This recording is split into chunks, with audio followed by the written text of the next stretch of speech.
sais pas si on peut l'appeler un échec ou quoi, mais c'est quand même la première responsabilité incombe aux acteurs du football à Saint-Louis. Ce sont eux qui doivent s'organiser pour tenir une assemblée générale dans des conditions normales. Maintenant, si les mêmes acteurs ne peuvent même pas s'entendre sur les règles,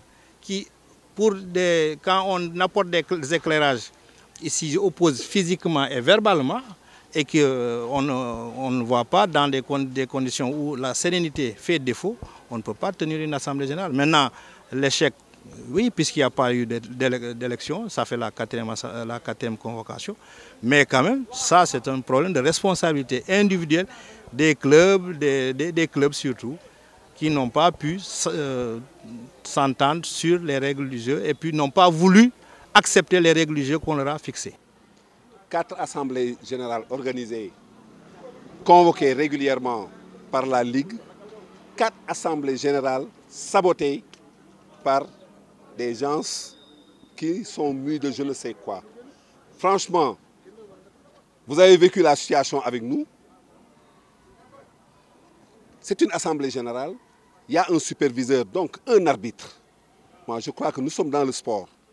Même si un arbitre siffle un penalty qui n'en est pas un, cela ne peut pas obliger l'adversaire à arrêter le match. Mais je pense que ce qui se passe aujourd'hui, en tout cas, c'est incompréhensible, c'est désolant aussi, et je crois que ce n'est pas en tout cas un exemple qu'on doit montrer à la jeunesse à qui on prétend vraiment encadrer, qu'on prétend montrer la voie à suivre pour que demain, pour qu'ils puissent être de grands dirigeants ou bien de grands footballeurs. Mais moi je dis que 4 assemblées générales convoquées régulièrement, 4 assemblées générales convoquées, maintenant je laisse la responsabilité aux autorités. Parce que nous avons vécu ensemble la situation. Un superviseur agressé parce qu'il a voulu distribuer les bulletins de vote. Ça, c'est inadmissible. Nous étions prêts depuis ce matin à voter parce que nous savions, nous sommes convaincus que la majorité est avec nous.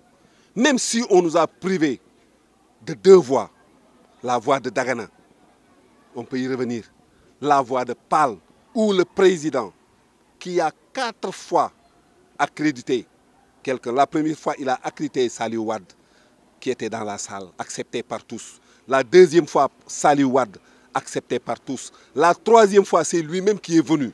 Aujourd'hui, pour une 4e fois, il vient, un autre présente un autre mandat et on a annulé les 2 mandats. Malheureusement, ce qui se passe, c'est déplorable, mais je crois qu'ils ne peuvent pas nous intimider, ils ne peuvent pas, en tout cas, nous empêcher de continuer à œuvrer pour la jeunesse de Saint-Louis et surtout pour le sport saint-louisien.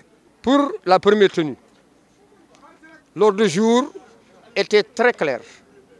C'est la vérification des mandats, c'est l'élection des 12 délégués par exclusivement les délégués des clubs, c'est la constitution du comité exécutif et ensuite le bureau qu'il fallait former.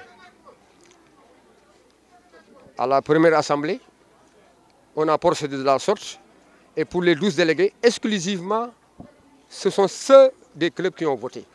Étant observé que les affinitaires, les districts, toutes ces structures ont déjà organisé leur vote.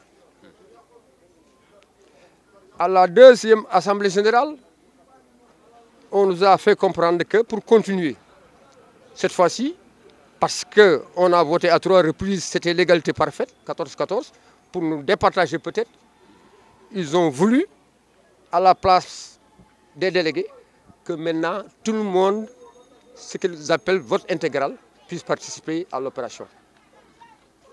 On a dit d'accord, mais nous n'avons pas vu cette disposition dans les textes, du tout. Alors, on a même fait une concession.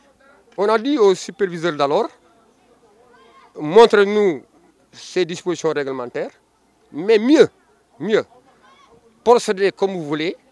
Auparavant, faites simplement une décharge, comme quoi c'est vous qui avez pris l'initiative de procéder ainsi. Vous signez et nous allons nous retirer.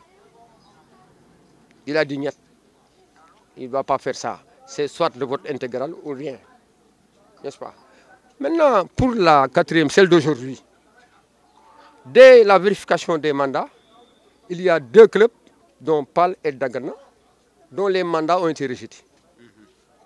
Ce qui est curieux dans cette affaire, moi je pense que le seul document fiable qui pourrait prouver à la face du monde que tel est bien mandataire, c'est d'abord la fiche d'engagement et l'accréditation. En début de saison, la fédération a sorti une circulaire pour demander à toutes les structures, ligues, clubs, de procéder aux affiliations.